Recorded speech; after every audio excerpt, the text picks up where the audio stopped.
Selamat siang semuanya. Di sini saya dan rekan saya akan mempresentasikan terkait risk assessment dan manajemen dan juga menghitung potensi kerugian akibat serangan cyber dan juga bagaimana cara untuk memitigasinya.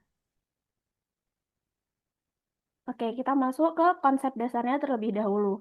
Jadi, risk assessment itu berarti proses untuk mengidentifikasi, menganalisis, dan mengevaluasi resiko cyber yang bisa terjadi pada sebuah sistem. Sedangkan risk management yaitu langkah untuk mengurangi, mengontrol, atau menghindari resiko tersebut. Gampangnya, risk assessment itu adalah bagaimana kita mengetahui apa saja, risiko-risiko yang mungkin terjadi, dan risk management adalah bagaimana kita, memberikan solusi terkait, risiko atau permasalahan tersebut. Oke, next. Selanjutnya ada beberapa komponen dari risiko cyber. Yang pertama, itu ada aset. Aset ini merupakan, suatu hal yang sangat penting bagi perusahaan. Di antaranya itu ada data pelanggan. Data pelanggan itu dapat berupa nama, nomor handphone, dan juga alamat. Lalu ada website atau aplikasi. Ini digunakan perusahaan untuk menjalankan bisnis atau usaha mereka tentunya. Selanjutnya ada server dan juga database, di mana mereka menyimpan semua informasi-informasi terkait pelanggan ataupun em, klien mereka. Lalu ada bagaimana sistem pembayaran suatu perusahaan tersebut. Yang kedua ada threat atau ancaman. Ancaman ini adalah suatu hal yang dapat mengganggu berjalannya perusahaan. Entah itu em, apa yang bisa datang dari internal ataupun dari eksternal. Antara lain itu ada hacker, malware atau virus yang bisa menyerang sistem komputer pada perusahaan. Ada phishing, yaitu merupakan penipuan yang biasa melalui email ataupun SMS, ataupun berupa link-link lainnya. Ada juga DDoS atau Distribute Denial of Service Attack. Ini tuh adalah peristiwa di mana suatu website itu dibanjir oleh lalu lintas atau traffic palsu, di mana ini dapat menyebabkan gangguan pada website perusahaan tersebut, yang membuat pelanggan asli atau pelanggan yang ingin mengunjungi layanan tersebut jadi terganggu karena traffic palsu itu uh, membuat pelanggan itu tidak dapat mengakses website atau mencari informasi pada website perusahaan. Selanjutnya ada vulnerability atau kelemahan. Antara lain itu adanya password yang lemah, sistem belum diupdate, terus tidak adanya enkripsi data dan kurangnya awareness karyawan. Karena eh, karyawan itu juga perlu untuk diedukasi tentang bahaya dari cyber itu sendiri, agar mereka juga bisa lebih aware dan lebih em, paham cara untuk memitigasinya. Yang terakhir ada impact atau dampak. Dampak dari risiko cyber sendiri itu dapat menyerang finansial, yaitu keuangan, hilangnya uang atau aset-aset perusahaan, terus menurunnya reputasi perusahaan, hilangnya kepercayaan dari pelanggan pada perusahaan, dan juga ada legal, kenanya denda misalnya kebocoran data tersebut. Dan pada sistem operasional tentunya sistem akan menjadi down dan susah untuk diakses atau berjalan sesuai dengan em, berjalan untuk diakses oleh pelanggan. Next. Selanjutnya ada jenis resiko serangan cyber. Ini ada beberapa jenis resiko serangan cyber yang umum kita dengar. Pertama ada phishing, yaitu seperti yang saya sebutkan tadi, yaitu merupakan penipuan melalui email atau pesan palsu untuk mencuri data penggunanya. Yang kedua ada malware, itu program berbahaya yang rusak sistem komputer. Malware ini seperti virus gitu. Terus ada ransomware, ini serangan yang mengunci data dan meminta tebusan. Kalau pada ransomware ini, data kita tuh akan dikunci gitu, dan akan dimintai tebusan untuk dapat mengakses data kita lagi. Ini eh, kesannya kayak data kita tuh dijadikan sandera gitu, dan kita harus memberikan uang tebusan yang diminta oleh pelaku kejahatan ransomware. Yang keempat ada data breach, ini kebocoran data penting perusahaan atau pelanggan.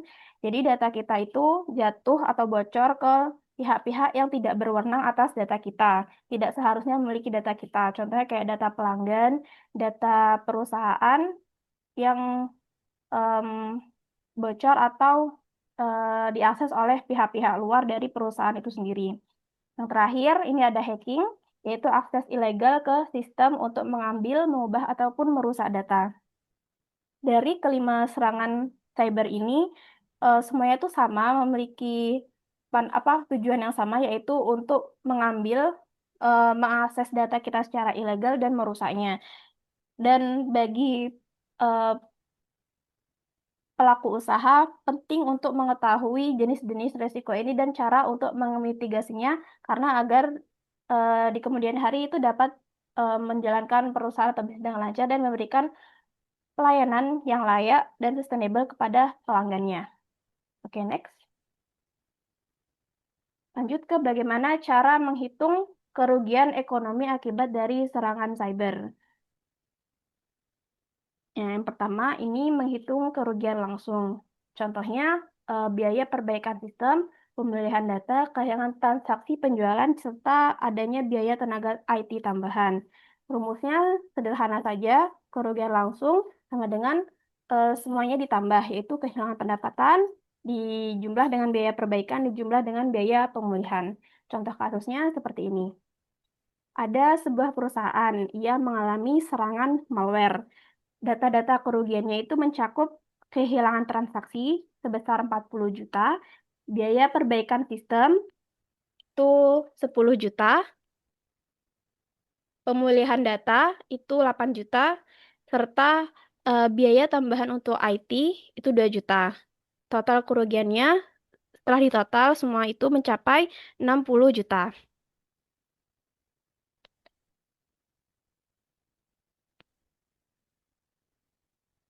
Selanjutnya, menghitung kerugian operasional. Contoh, ada website down, terus dia sistem kasirnya nggak berfungsi, produksinya jadi berhenti. Rumusnya untuk yang ini, kerugian operasional sama dengan pendapatan harian dikalikan dengan lamanya gangguan tersebut. Contoh kasusnya seperti ini. Sebuah toko online mengalami serangan ransomware sehingga website itu nggak dapat digunakan selama 6 hari. Nah, kerugiannya itu mencapai pendapatan hari itu 20 juta dikali dan juga lamanya gangguan gangguan itu banyak 6 hari. Jadi itu tinggal dikali aja 2 juta dikali 6 itu sama dengan 120 juta. Untuk selanjutnya akan dijelaskan oleh rekan saya yaitu Lia. Ya, jadi untuk selanjutnya itu adalah kerugian tidak langsung, yang dimana kerugian tidak langsung itu adalah kerugian jangka panjang yang muncul setelah serangan cyber terjadi.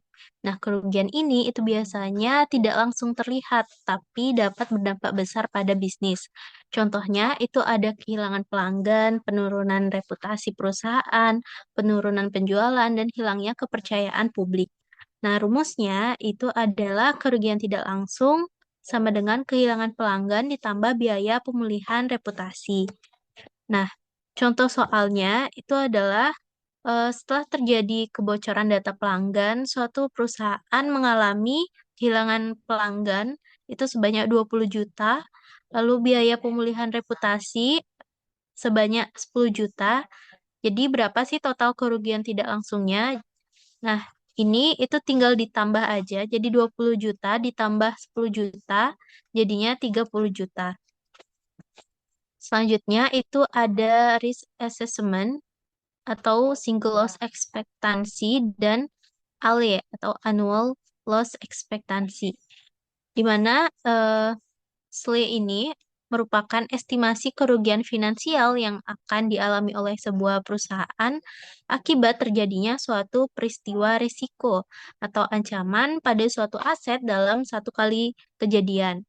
Sedangkan annual loss expectancy atau ALE itu merupakan metrik manajemen risiko yang memperkirakan total kerugian finansial yang mungkin dialami suatu organisasi akibat ancaman atau insiden tertentu selama periode 1 tahun. Jadi untuk SLE ini dalam satu kali kejadian, sedangkan untuk ALE ini itu selama periode 1 tahun. Nah, contohnya di SLE ini adalah sebuah perusahaan memiliki server dan data dengan nilai aset sebesar 900 juta. Berdasarkan analisis keamanan, jika terjadi serangan ransomware, maka perusahaan diperkirakan mengalami kerugian sebesar 40% dari total aset. Jadi berapakah nilai SLE perusahaan? Jadi rumusnya itu adalah SLE sama dengan asset value dikali exposure factor. Jadi asset value itu adalah nilai aset perusahaan yaitu 900 juta dikali exposure factor, yaitu persentase kerusakan akibat serangan, di mana ini adalah 40%. Jadi 900 juta dikali 40% dihasilkan itu mencapai 360 juta rupiah. Lalu yang kedua itu ada annual loss expectancy. Contohnya diketahui nilai SLE perusahaan itu 360 juta rupiah. Jadi berdasarkan data sebelumnya, serangan cyber diperkirakan terjadi 2 kali dalam setahun.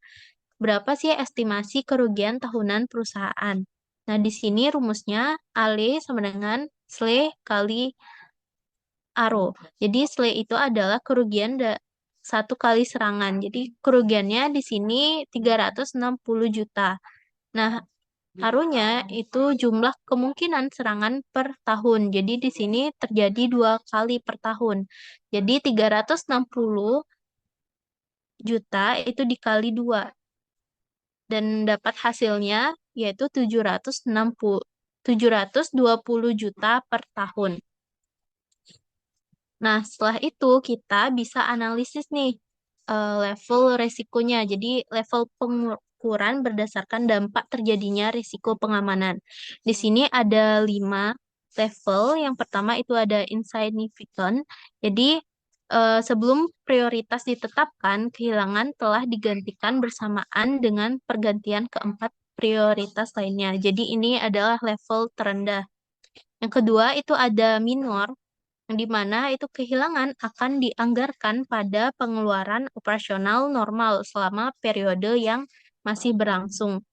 Yang ketiga ada moderate, yaitu kehilangan yang sangat berdampak pada pendapatan dan memerlukan perhatian manajemen.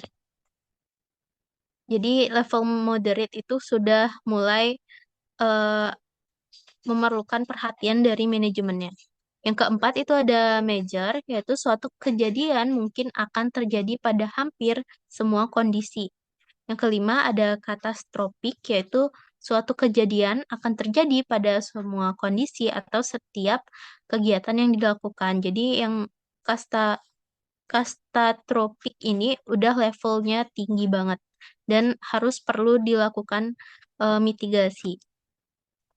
Nah, Eh, jadi dari soal yang tadi itu kita analisis risikonya berdasarkan dampak risiko.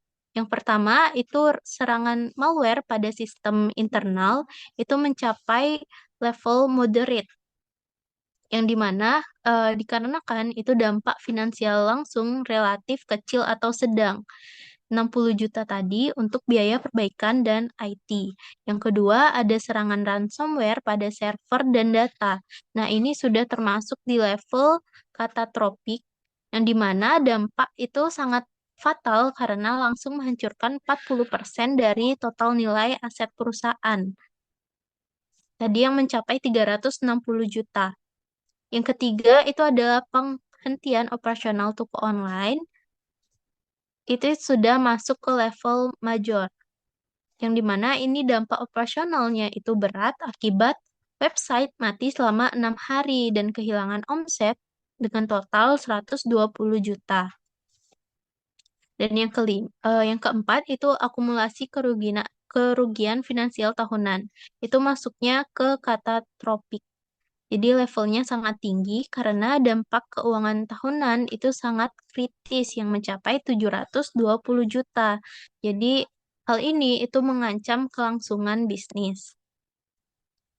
Nah, dari analisis tadi itu didapatkan cara mitigasi serangan cybernya. Yang pertama itu backup data secara berkala. Jadi di sini itu adalah proses menyimpan salinan data penting ke tempat lain seperti cloud storage, hard disk eksternal, atau server cadangan. Tujuannya itu agar jika data utama hilang, rusak, atau terkena ransomware, perusahaan itu masih memiliki salinan data dan dapat memulihkannya kembali. Yang kedua itu menggunakan firewall dan antivirus. Jadi firewall ini adalah sistem keamanan yang berfungsi mengontrol lalu lintas jaringan agar akses mencurigakan itu dapat diblokir. Dan antivirus itu adalah software yang digunakan untuk mendeteksi, mencegah, dan menghapus virus atau malware dari komputer. Nah, manfaatnya itu untuk melindungi sistem dari malware, mencegah akses ilegal, dan mengurangi risiko hacking. Yang ketiga itu ada multi-factor authentication atau MFA, yang dimana ini adalah sistem keamanan tambahan saat login akun. Jadi pengguna itu tidak hanya memasukkan password, tapi juga kode verifikasi tambahan. Biasanya berupa OTP melalui SMS, lalu kode email, fingerprint, face recognition, dan sebagainya. Nah, ini itu manfaatnya untuk menambah keamanan login akun, lalu mengurangi resiko pencurian akun, dan melindungi data penting perusahaan. Yang keempat itu ada edukasi karyawan. Jadi, karena banyak serangan cyber yang terjadi karena kesalahan manusia, misalkan mengklik link phishing atau membuka email palsu. Nah, karena itu perusahaan itu perlu memberikan pelatihan keamanan cyber kepada karyawan yang dimana manfaatnya itu tentu saja untuk mengurangi human error, meningkatkan kesadaran keamanan digital, dan juga mengurangi risiko kebocoran data. Yang kelima, ada update sistem secara rutin. Nah, jadi proses ini itu dengan memperbaharui software, aplikasi, atau sistem operasi agar memiliki keamanan yang terbaru. Jadi softwarenya itu tidak diperbarui, yang tidak diperbarui itu biasanya memiliki celah keamanan yang dapat dimanfaatkan oleh hacker. Nah, jadi tujuannya itu untuk menutup celah keamanan, lalu meningkatkan perlindungan sistem, dan juga mengurangi risiko serangan cyber. Mungkin sekian presentasi dari kami mengenai risk assessment dan manajemen, menghitung potensi kerugian akibat serangan cyber dan cara memitigasinya. Terima kasih.